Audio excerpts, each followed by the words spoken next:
안녕하세요. 범블한북독바입니다. 구독과 좋아요, 알림 설정, 회원가입 부탁드리겠습니다. 국평 분양가가 7억 7천, 1년새 1억 정도 오를 정도로 굉장한 어떤 상승세를 보여주고 있는데 서울이 무려 37%. 와, 이거 할 말이 없네. 서울이 이런 식으로 계속적으로 집값이 오르게 되면 결국에 가서는 정말 실수요자들이 밀려날 수밖에 없어요. 전국 평균의 2.6배에 해당하는데 이제 홍콩을 능가하게 생겼다. 아니 뉴욕을 능가하게 생겼다니까.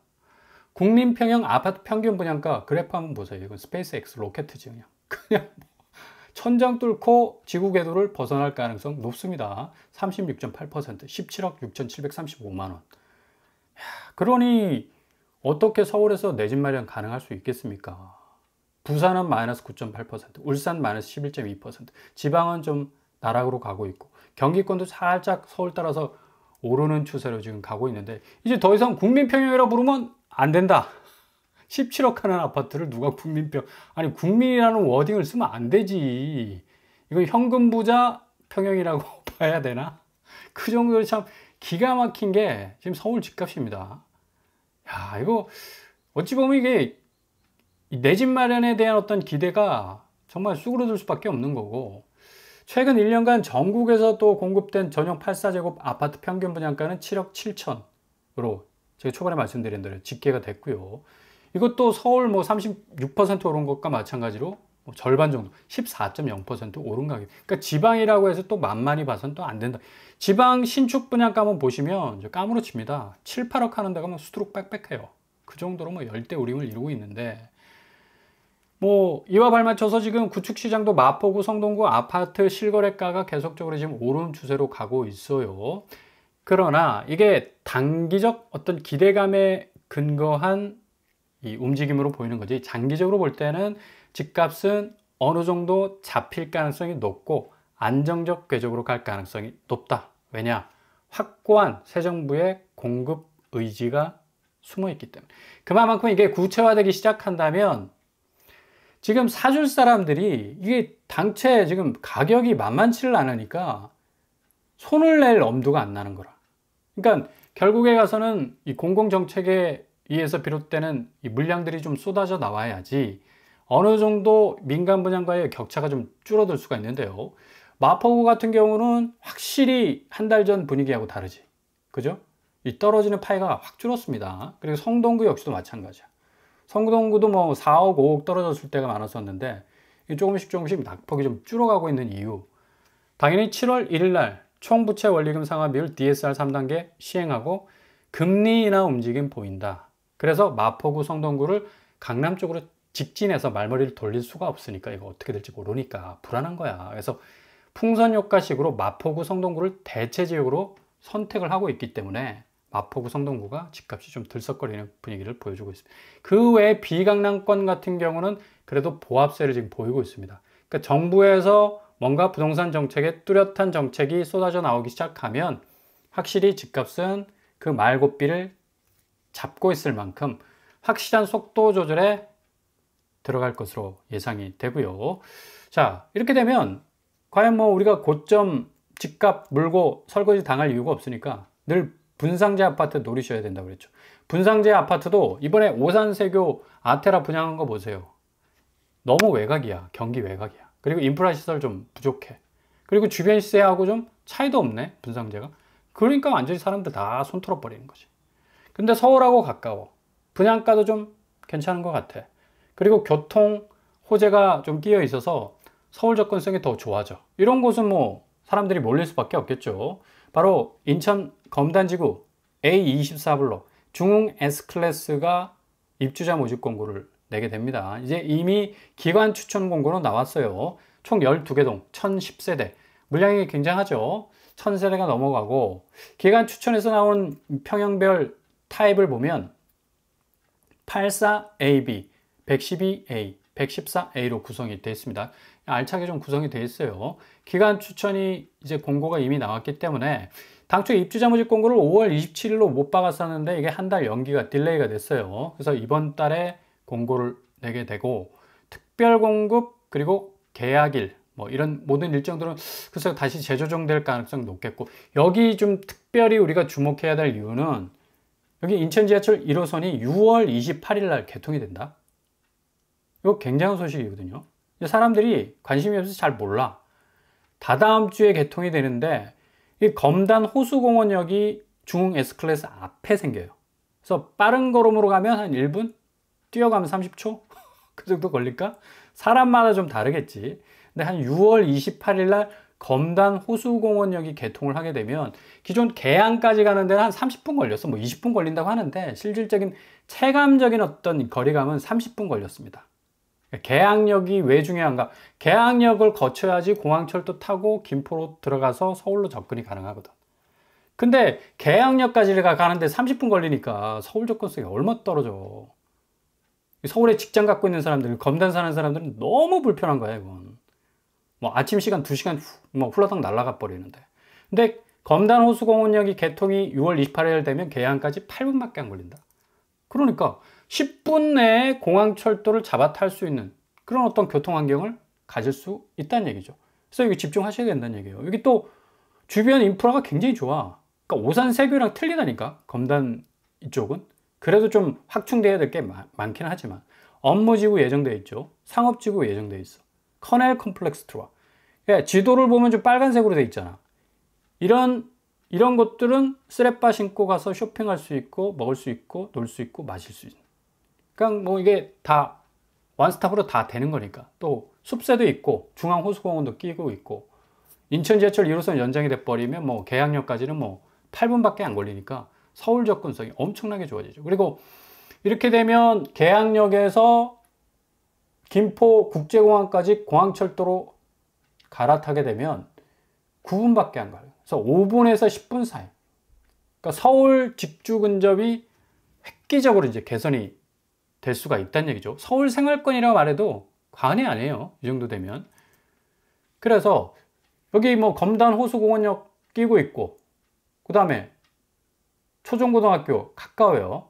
커널 컴플렉스, 상업지구 들어서고, 중앙호수공원 또 바로 앞에 자리하고 있고. 내가 지금 아파트 선전하는 거 아니야. 분명히 안 좋은 곳은 내가 안 좋다고 얘기를 합니다. 말씀을 드립니다.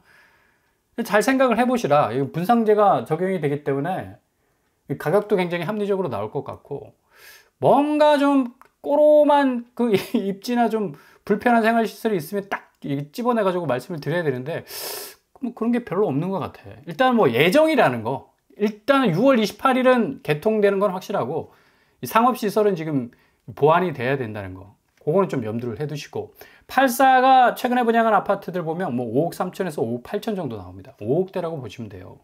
그래서 지하철 연장 개통 한 달 앞둔 검단 신도시 거래량 뭐 늘고 국평이 지금 8억까지 지금 가고 있는데, 분명히 여기 신축이라는 메리트가 있고, 또 이 바로 앞에 단지 앞에 지하철역이 개통이 되기 때문에 10억대까지는 갈 수 있는 그런 어떤 여력이 충분히 있다. 그래서 5억대 분양가로 들어가서 10억 정도의 집의 가치를 좀 쌓을 수 있는 그런 좀 단단한 내 집 마련의 어떤 기회가 될 수가 있겠다라고 볼 수가 있습니다.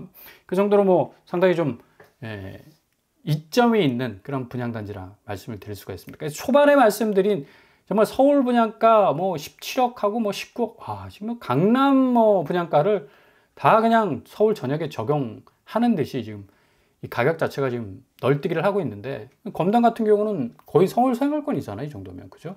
서울 저 노원 쪽에서 이 서울역 오는 것도 되게 힘든데, 검단에서 서울역까지 가는데 한 3, 40분이면 갑니다. 이제 이렇게 개통이 돼버리면. 서울권이잖아. 행정구역상 경기권이라 하지만. 또 쾌적해. 서울처럼 밀집되어 있지 않고. 검단 한번 가보세요. 좀 휑한 느낌도 들지만 그래도 좀 쾌적하다고. 그래서 이런 부분은 좀 잘 염두에 두시고, 또 서울 최상급지 여러분 늘 관심 가지시잖아. DH방배가 지금 부적격 사례 때문에 46건이 빵꾸가 났습니다. 잠실 레민 아이파크도 35건이 빵꾸가 났어. 그래서 도합 81채가 빵꾸가 났는데, 이거 죄다 무순위 물량으로 줄줄이 나올 가능성도 높고요. 아주 빠른 시간 내에 처리가 될 것 같습니다. 진짜 이거 문제야, 문제. 그죠? 이런 식으로 부적격으로 탁 들어와가지고 당첨자 신분 가지기 위해서 그냥 인생 역전하겠다 이거지. 근데 아파트 가지고 인생 역전이 되나 지금? 아파트 내가 산 만큼 2배, 3배가 올라야 되는데 지금 그게 아니잖아. 그죠? 그래서 여기 초기 분양가 59A가 16억, 84A가 20억, 22억인데 벌써 여기 지금 입주권이 12억 올랐어요. 34억입니다. 와, 진짜 이수역을 끼고 있고 내방역을 끼고 있고 이수 내방이 진짜 쌍라이트를 반짝반짝 켜고 있는데 DH방배가 와 어마무시하게 올라갑니다. 그래서 여기 지금 뭐 46채 다 나왔으면 좋겠다. 그죠? 무주택자들한테 참 기회가 될 수 있을 것 같은데 이제 유주택자들 6월 10일 이후로 못합니다. 줍줍을 못해요. 기본 자격 조건이 안 돼. 그리고 잠실 레미안 아이파크 역시도 35건. 그죠? 여기도 뭐 18억대 30평대 그랬는데 지금 29억대. 그러니까 뭐 당첨되자마자 뭐 10억 쑥쑥 올라가는 거. 야, 이러니까 사람들이 그냥 눈이 확 눈깔이 뒤집어져 가지고 그냥 완전히 그냥 뭐 수단 방법 가리지 않고 당첨되려고 그냥 달려드는 거지. 근데 요즘에는 다 털리어요. 다 탈탈 털립니다. 다 데이터 들여다보기 때문에 결국엔 잡히게 돼 있어. 절대 부적격으로 그 이후에 후폭풍을 맞는 일이 없기를 바랍니다. 잘 하셔야 돼.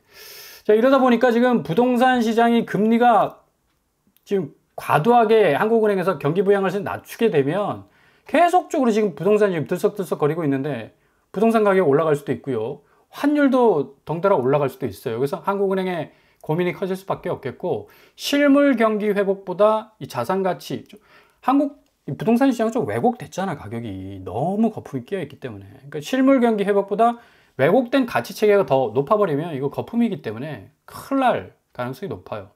그래서 오늘 발표한 국고채 금리 한국은행이 발표한 국고채 금리는 상당폭 상승. 그러니까 국채 금리가 올라가면 당연히 주담대 자극받게 되죠. 단기 시장 금리는 하락하는 추세. 코스피는 지금 새 정부가 들어서면서 큰 폭으로 지금 상승하고 있습니다. 2,500선 박스권에 있다가 지금 2,900선까지 뚫고 있어요. 가계대출 지금 뭐 이러다 보니까 전체적으로 자본시장 좋아지니까 자산시장 좋아지지. 6조 원가량 늘어나고 있고 주택담보대출 뭐 더 늘어나고 있는데 이건 좀 브레이크를 잡아야 될 이유가 있는 게 앞으로 뭐 집값 급등 요인도 있고 환율 때문에 이게 그대로 왜곡된 가치로 거품으로 남을 가능성이 높기 때문에 한국의 실질적 자산 가치의 어떤 이 뭐랄까 그 영역이 굉장히 약화될 수 있는 가능성이 높습니다. 기업 자금 조달은 대기업 중심으로 이제 상당폭 증가하고 있는데 지금 내수 경기 침체 때문에 중소기업 대출이 증가폭 축소될 수밖에 없어요. 상당히 지금 경기가 축소되어 있으니까 이런 부분도 과제가 될 것 같고 금융기관 수시는 5월 은행 수시는 상당폭 증가 전환으로 가고 이거 지금 예금 금리를 엄청나게 낮추고 있는데도 참 우리나라 고객들 착해요. 그냥 계속 파킹해 두고 있는데 이 돈을 아마 또 주식시장으로 전환할 가능성도 굉장히 높습니다. 오늘 코스피 2,900선 이미 뚫었고요. 외국인이 매일매일 1조 원씩 내다 팔았는데 이제 뭐 90억 정도밖에 안 팔고 있는 뭐 어제까지만 해도 계속 순매수세를 유지를 했었습니다. 삼성전자, SK하이닉스 굉장히 뭐 선순환되는 말머리로 돌아가고 있고 뭐 이재명 대통령이 주식, 부동산 버금가는 투자 수단 돼야 된다. 자본시장에 대한 어떤 방점을 두고 있는데 지금 기존의 이 주식시장의 주가 조작 등 불공정 거래 굉장히 문제가 많았죠. 그래서 원 스트라이크 제도를 도입을 하겠다라는 그런 어떤 대안을 밝혔는데 이거 자산시장, 부동산 시장도 똑같습니다. 대단지 입주장 뭐를 띄웠나? 집값 띄우잖아. 집값 띄우기 위해서 온갖 수단과 방법을 뭐 가리지 않고 했는데 주식시장도 똑같은 그런 그대로 닮아가요. 자산시장도. 그런 어떤 이 부분들 집값 담합이나 뭐 허위 매물 같은 거 이제 일일이 다 밝혀지게 될 거니까 보다 더 투명성 있게 갈 것 같고요. 그리고 주식시장에서의 우량주 장기 투자도 좀 하기 어려운 상황이었어. 왜? 물적 분할이나 뭐 인수합병 갑작스럽게 해버리면 내가 알고 있었던 알짜 주식이 그냥 돼지 껍데기가 되는 수가 있었거든. 자산시장, 아파트 시장도 마찬가지였잖아. 악성 미분양 계속 쌓이잖아. 좋은 아파트인 줄 알았는데 딱 들어가 보니까 완전 유령 아파트야. 그죠? 뭐 할인 분양 막 1억씩 해주고 나는 1억 더 주고 들어가.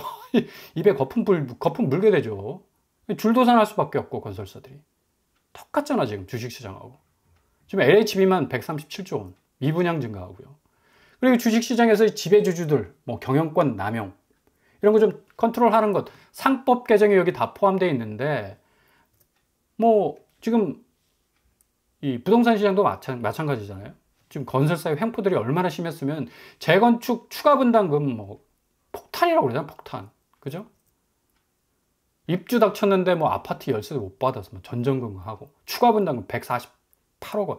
와, 이 정도면 그냥 거의 빠개지는 거지. 빠개지는 거야. 이건 뭐 재건축 해봤자 아무 소용이 없어요. 주식시장에 그런 어떤 흐름들이 고스란히 부동산 시장에서도 똑같이 함수관계로 이루어지고 있어요. 입주 코앞인데 분담금 개인당 1억 5천 맞아봐. 아니 1억 5천이 당장 어딨어, 현금이. 아무리 부자라도. 뭐 이런 자본시장의 어떤 변화, 고스란히 이 부동산 시장에서의 변화로 이어지고 있고요. 똑같은 문제가 이제 똑같은 해결의 방점을 찍을 것 같습니다. 그래서 아마 자본시장이 점점 좋아질 것 같아서 코스피 3년 반 만에 2,900선을 지금 돌파했는데, 정부가 바뀌자마자 뭐 이런 3년 6개월 만에 어떤 2,900선 돌파라는 뭐 이런 기록을 찍고 있는데, 채권 시장도 점점 좋아지고 있고요. 300조 원 지금 돌파하고 있는 양상. 뭐 코스피 지수가 이런 식으로 용오름 하듯이 지금 올라가고 있는데 아마 3,000선 충분히 찍을 가능성 높겠고, 이렇게 자본시장의 이 매수세 흐름이 순조롭게 진행이 되다 보니까 지금 거래량도 지금 5월달 6,600건 선으로 지금 늘어나고 있잖아. 그러니까 똑같아. 왜 나보고 주식 얘기 뭐 자본시장 얘기 그만하라. 아니 그 얘기를 해야지 아파트 시장을 몰 수가 있잖아. 그쵸? 태양을 봐야지 어디서 그림자가 생기고 어디에 명암이 생기는지를 알지. 그냥 그림자와 명암만 말하라고 그러면 어떡해. 태양을 보고 얘기를 해야지. 그쵸? 그리고 지금 뭐 자본시장이 좋아지니까 집값 앞으로 더 오를 텐데 안 팔아. 팔짱 딱 끼고 있네. 집주인들 돌변했네. 야, 작년만 해도 그냥 어떻게 내 집 좀 팔아달라고 그냥 난리가 났었는데, 대선 끝나자가 매수 심리는 쑥 하고 지금 올라오는 그런 어떤 상황이고, 지금 뭐 100명 줄 섰다는 말 뭐 질비할 정도로 노원구 생애 첫 내 집 마련 5.4배로 늘어나고 안 팔아요. 뭐 이런 계속적인 어떤 부동산 시장에 뭔가 선순환되는 느낌이 드는데, 이게 가격 왜곡 현상으로 가면 안 된다는 얘기죠. 경매 시장도 지금 좋아지고 있어. 지금 대치동 아파트 경매 뭐 40명이나 몰려서 42억 신고가 낙찰을 할 정도고, 이러다 보니까 새 정부에서는 공급 속도에 드라이브를 걸겠다. 그래서 인허가 한 달만 단축해도 3천억 정도 절감이 되니까 빨리빨리 행정 절차를 간소화해서 주택 공급의 속도전을 높이겠다라는 그런 어떤 계획을 내놓고 있죠. 뭐 어찌 보면 이런 이 공급 속도를 높이는 게 결국에 가서는 시장의 선순환 원리, 결국 왜곡된 가격을 좀 정성가로 바꿔낼 수 있는, 실수요자들이 좀 만족할 수 있는 가격대로 갈 가능성 높겠고요. 개발 제한 구역들도 뭐 풀릴 가능성도 높겠고, 근데 주의해야 될 건 금리는 오릅니다. 계속적으로 주담대 내려가나 해서 내가 한 발 잘못 들여놨다가는 고점에 맷돌 갈게 생겼어요. 그래서 은행채 5년물 평균 금리가 오르고 있기 때문에 주택담보대출 충분히 올라갈 상승 여력이 있다라는 것. 지금 뭐 역주행하고 있다라고 말하고 있지 않습니까? 은행권 주택담보대출. 중앙은행은 기준금리 내리는데 시중은행은 금리를 다시 주담대를 올려. 그 배후에는 미국 국채 굉장히 강성하게 버티고 있고, 5월 은행 가계대출 이런 분위기 때문에 6조 급증하고 있는데, 아마 7월 DSR 3단계가 시작이 되면 거의 뭐 브레이크에 힘이 들어가지 않을까라는 생각을 해볼 수가 있겠습니다. 아무튼 이모저모 여러모로 이 자본시장과 자산시장 함수관계 안에서 진행되는 그런 모든 이 관계들 좀 잘 들여다보시고, 기회는 기회대로 케이스 바이 케이스대로 도전하시면서 한 발 한 발 나가신다면 정말 좋은 기회 많이 잡으실 수 있을 겁니다.